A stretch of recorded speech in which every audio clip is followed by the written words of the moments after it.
miarabantsika rehetrarehetra.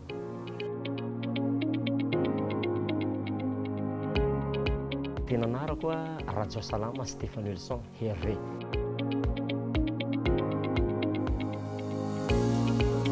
Ny fomba fitantanako ny ekipa sarotra satria efa samby lehibe no miaraka ao dia rehefa misy zavatra tsy tiana sy entina any agnatin'ny fofa dia zahana voaka. Dia za koa moa zany mifandray matetika foana musicien hoe manontany hoe inona ny problème, inona ny zava-misy, inona tokony ataontsika. Zay zany mampahomy rehefa mitantana groupe.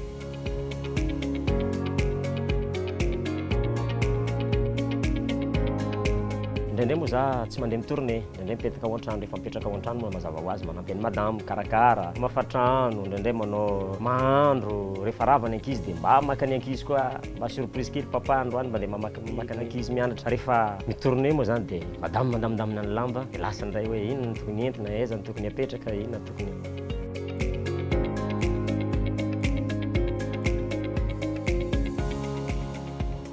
Mozika moa ny asako mazava ho azy mpanao mozika tena hoe azony mpankafy anatin'ny fony mihitsy le tononkira na ny fomba fandihiko na ny sur scène tao moa ny ezaka zay nataoko nahomby le izy. Fa raha tamin'ny fiainako manokana kosa zany ny zavatra tena hoe tsapako hoe nahomby tena nivavaka mafy mba hiteraka zazavavy dia nomen'Andriamanitra roa be zao tena hoe fahombiazana zany.